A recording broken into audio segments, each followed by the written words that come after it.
Graças a Deus por Sua palavra e por estarmos juntos para estudar as Escrituras, adorando assim ao Senhor. Fazendo uma introdução em Colossenses 3, no verso 22.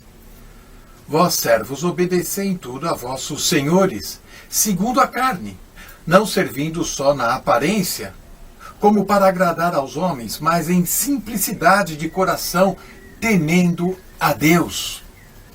Será que nesse texto o apóstolo Paulo está incentivando a escravidão?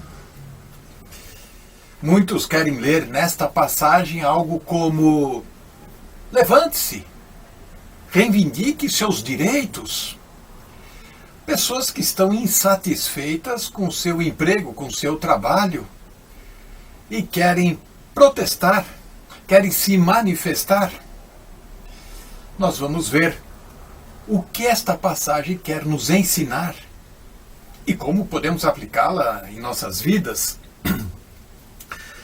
Quando existe esta insatisfação no trabalho, esta inquietação por algo que não está nos dando aquilo que esperamos receber, não trazendo contentamento e principalmente não trazendo dividendos, quando começamos a nos rebelar, a fazer corpo mole no trabalho, a querer fazer greve e assim criar uma situação adversa, isso não está na palavra de Deus. E o pior, estas manifestações vão trazer amargura e um ódio crescente, cada vez mais. E olha que por coisas até insignificantes, menores, criam uma batalha. Aqui no verso 22, nós precisamos destacar a palavra servos. No original do Novo Testamento, que foi escrito no grego popular da época do primeiro século, a palavra servo aqui, ela é diferente da palavra que nós costumamos imaginar que seja. Aqui servo quer dizer doulos. Doulos é a palavra para escravo, aquele que está servindo de modo forçado, aquele que está sendo colocado num serviço à força. Diferente da palavra grega também, diáconos, que significa aquele que trabalha voluntariamente, aquele que é contratado para um serviço, um trabalho, uma tarefa. Os estudiosos acreditam que no primeiro século, início, o Império Romano existia mais de 6 milhões de escravos.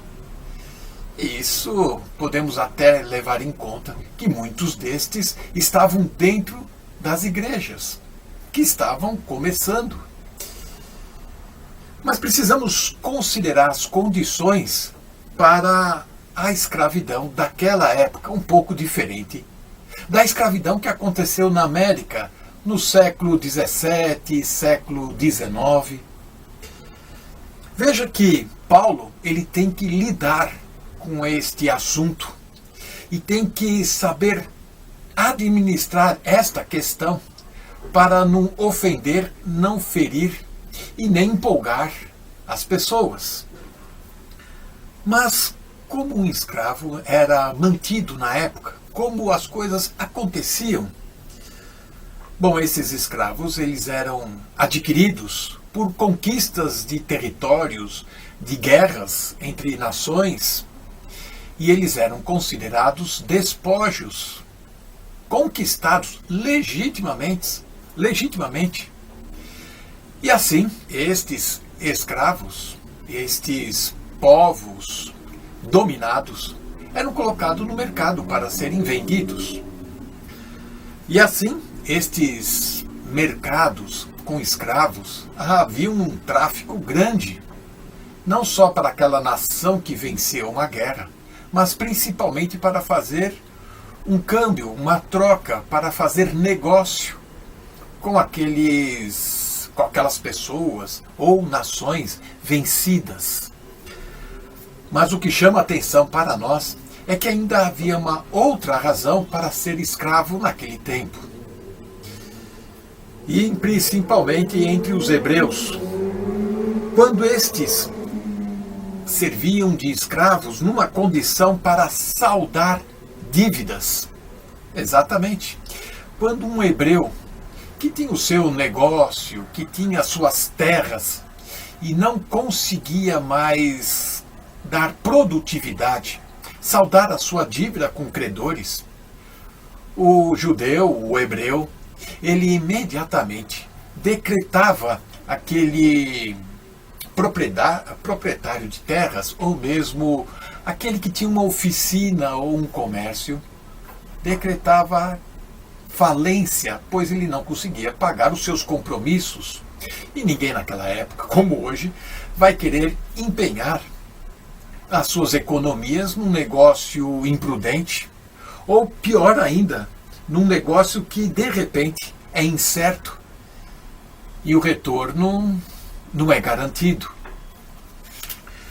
Se um hebreu descobrisse que o seu negócio não estava dando certo, ele tentava negociar.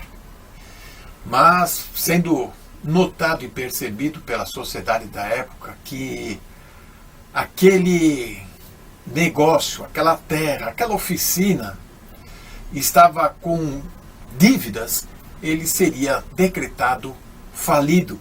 E aí ele deveria procurar um credor para comprar os seus negócios e ele trabalhar para esse novo mestre, novo patrão, sem receber salários, apenas para saldar, para pagar a dívida devida. Isso era muito diferente daquilo que estamos acostumados na sociedade moderna. As leis de falências, concordatas, não existiam naquela época. E exatamente isso que acontecia. Era um confisco daquilo que não se podia pagar. O hebreu agia desta forma e o romano não era muito diferente, pois a lei romana foi baseada na lei do parente remidor, que se encontra no livro de Levítico, capítulo 25, no verso 47, 48.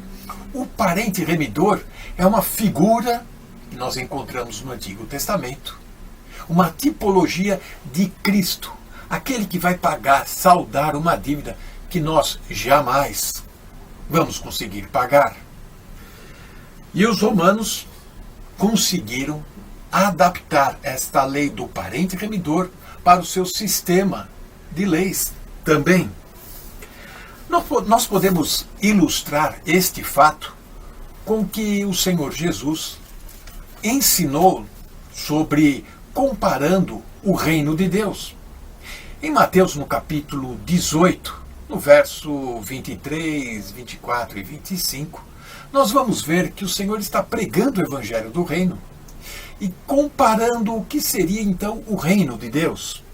E ele coloca assim: um certo rei quis fazer contas com os seus servos, no verso 24 de Mateus 18, e começando a fazer contas, foi-lhe apresentado um que lhe devia 10.000 talentos, o que corresponde a cerca de 20 anos de trabalho, trabalhando então de forma de escravidão.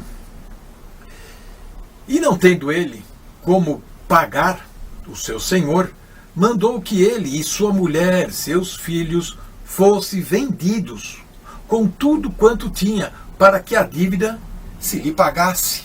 E assim o texto segue. O Senhor Jesus ele está pegando um fato daquela época para ilustrar, comparar o reino. E assim nós podemos perceber, compreender como a lei na época era trabalhada, tratada.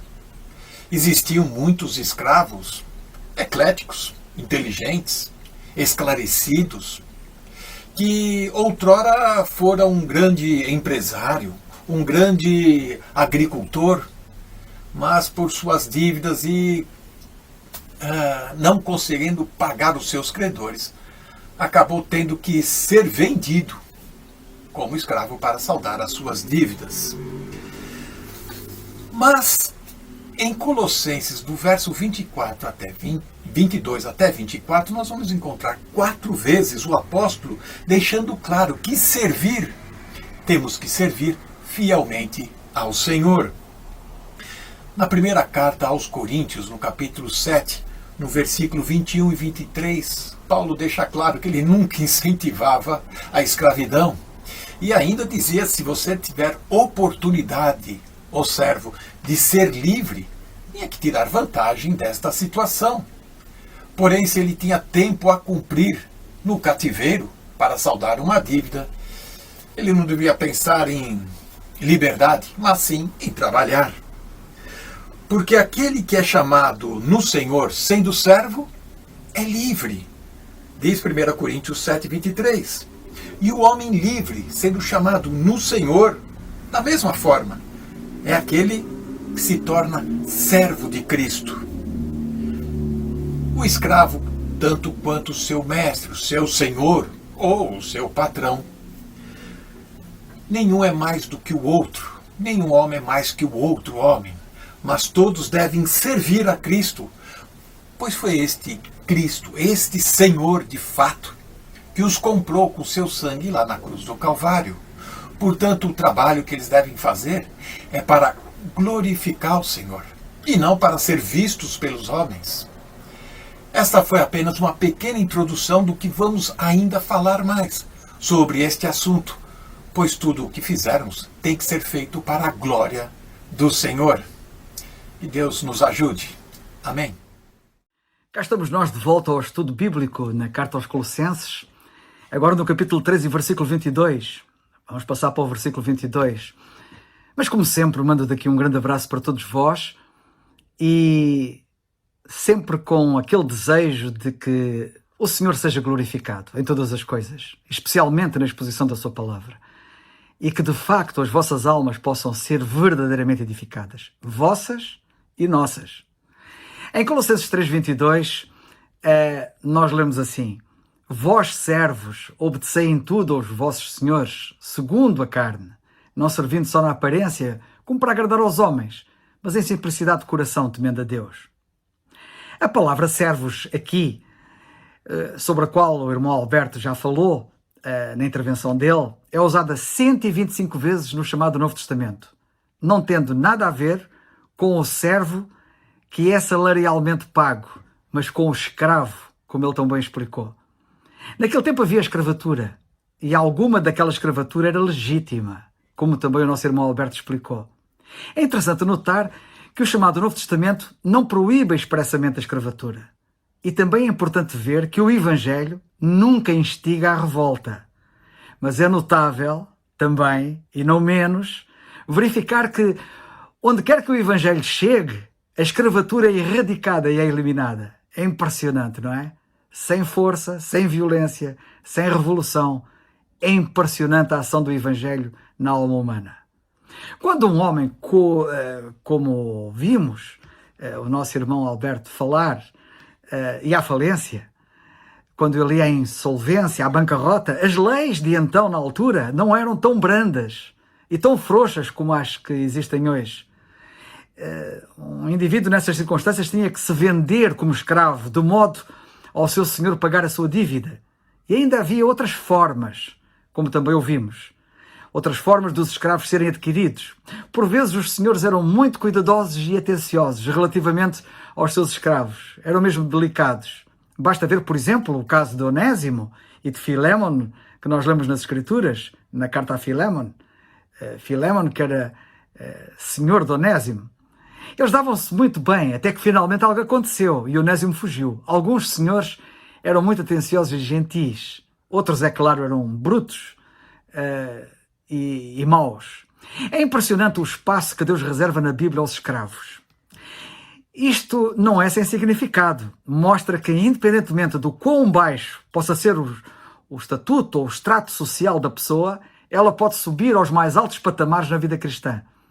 Eu já falei aqui nos estudos bíblicos do exemplo de um cocheiro do qual ouvi que era crente no tempo dos coches, em que ele preparava a carruagem todas as noites que havia culto para levar o seu senhor e família ao culto na igreja, quando a igreja se reunia. E referiu o facto de, por ele ser cocheiro, ele preparar a carruagem e os cavalos e parar em frente à casa e esperar que o seu senhor e a família viessem, e ele educadamente e delicadamente abrir-lhes a porta, acomodava-os e depois subia para a carruagem e dirigia a carruagem para o local do culto. Depois saía ao chegar do seu posto de comando da carruagem e abria-lhes a porta delicadamente, mais uma vez, e eles saíam, dirigiam-se para as instalações da igreja, e ele ia arrumar a carruagem nas traseiras. Depois de o fazer, entrava também ele próprio no culto, porque ele também era crente, e a seguir ele subiu ao púlpito para pregar. E o seu senhor e família estavam com os outros crentes a ouvi-lo e a aprender dele, e é por ele serem edificados pela graça de Deus. É isto que a graça de Deus faz. É isto que é o Evangelho, no seu poder e na sua força. Há muito pouca instrução, por exemplo, dada nas epístolas aos governantes das nações. Não sei se já notastes isto, mas muita informação nós temos aqui nas Escrituras para aqueles que se devotam ao serviço dos outros. E não será que isso acontece porque os governantes, também eles, se devem devotar ao serviço dos outros? Pois é para isso que eles devem existir, é estar ao serviço dos outros.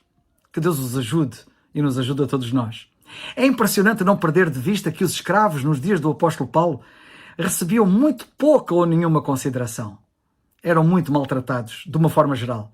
Como é impressionante e notável ver a consideração que Deus lhes dá na sua palavra, e particularmente nestas cartas. Vemos aqui como a graça de Deus alcança todos os homens, por mais em baixo que se encontrem no estrato social, por mais subalternos e serviçais que eles sejam. É maravilhoso ver que o escravo não é de forma alguma excluído do serviço de Deus. É maravilhoso saber que, até fazendo o serviço mais servil, ele se pode tornar ministro de Deus. Ele pode estar a ministrar a Deus, que é uma coisa admirável. É maravilhoso saber que, cumprindo o nosso dever aos olhos de Deus, podemos ser ornamento da doutrina de Cristo e assim glorificá-lo. Ora, primeiro Paulo fala aqui no nosso texto aos escravos. E o que é que ele lhes diz? Faz valer os teus direitos? Levantem-se e rebelem-se? Nada disso. Não. O que ele diz é: obedecei aos vossos senhores em todas as coisas, sejam eles justos ou injustos. Por outras palavras, ele está a dizer ao escravo: lembra-te disto. Deus está por detrás do acontecimento, daquilo que te aconteceu na vida. E por alguma razão que é sábia e boa, ele permitiu que te tornasses escravo desse Senhor, que é agora teu Senhor. E por isso deves obedecer-lhe. E não à vista, na aparência, olhando para ver se o Senhor está por perto, a ver o que estás a fazer ou não, mas com singeleza de coração, diz ele, temendo a Deus e obedecendo-lhe. Faças o que fizeres. Fale de todo o coração, porque lembra-te, estás a fazer realmente não para esse teu Senhor, mas para Deus. E se isto é assim, se é verdade para com os escravos, que lições nós podemos e devemos extrair aqui para patrões e empregados nos nossos dias? Já notaste que isto está inserido nas responsabilidades da família? Nós estamos ainda a falar da família.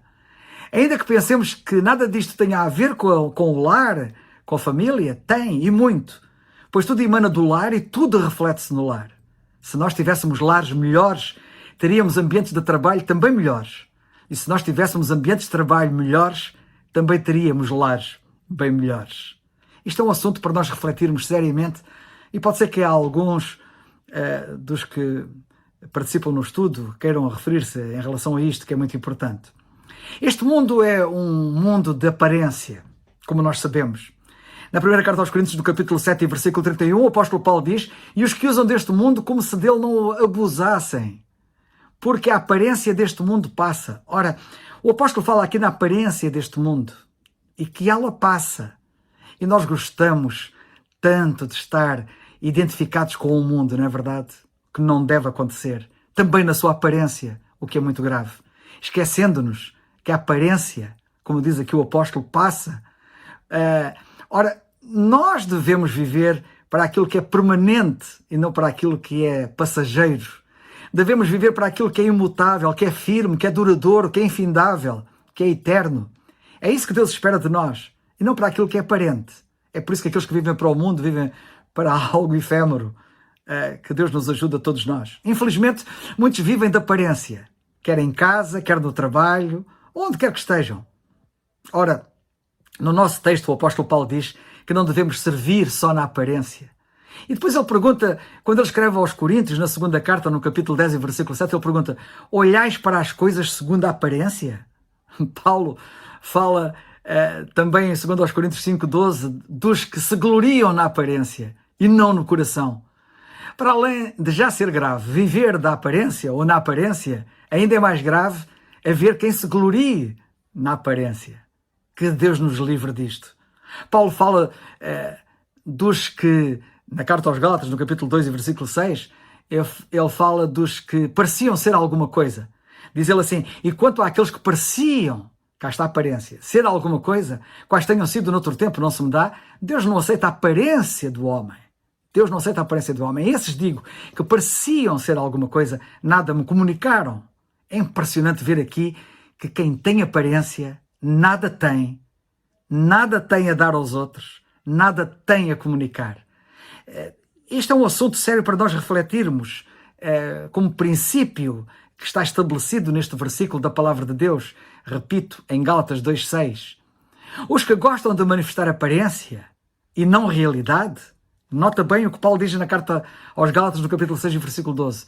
Todos que querem mostrar boa aparência na carne, esses vos obrigam a circuncidar-vos, somente para não serem perseguidos por causa da cruz de Cristo. Dois aspectos importantes que os que se manifestam por aparência, que mostram boa aparência na carne, evidenciam. E quais são as duas coisas que são aqui notadas? Fazem sofrer os outros, vos obrigam, e não querem sofrer pelo Senhor e pela sua obra e pelos seus interesses. Não serem, diz ele aqui, não serem perseguidos por causa da cruz de Cristo. Nesta mesma carta aos Colossenses, nós já vimos em Colossenses 2:23, já passamos por lá, já estamos no capítulo 3, e nessa altura nós lemos ali o quê? As quais têm, na verdade, alguma aparência de sabedoria, em devoção voluntária, humildade e disciplina do corpo, mas não são de valor algum, senão para a satisfação da carne. Temos aqui coisas de alguma aparência de sabedoria que não são de valor algum. Vemos aqui que quem vive de aparência não tem valor nenhum, preocupando-se em satisfazer apenas o seu ego, a sua carne, e não o Senhor. Que o Senhor também nisto nos ajude a ser um exemplo. E na segunda carta a Timóteo, no capítulo 3 e versículo 5, o apóstolo diz que alguns têm aparência de piedade, mas negando a eficácia dela. Destes, diz ele a Timóteo, afasta-te. Quem tem aparência não tem eficácia, ou seja, não tem êxito, nem tem mesmo utilidade. Que Deus nos guarde disto e nos ajude a vivermos realidade para a glória de Deus e para a bênção de muitos. Amém.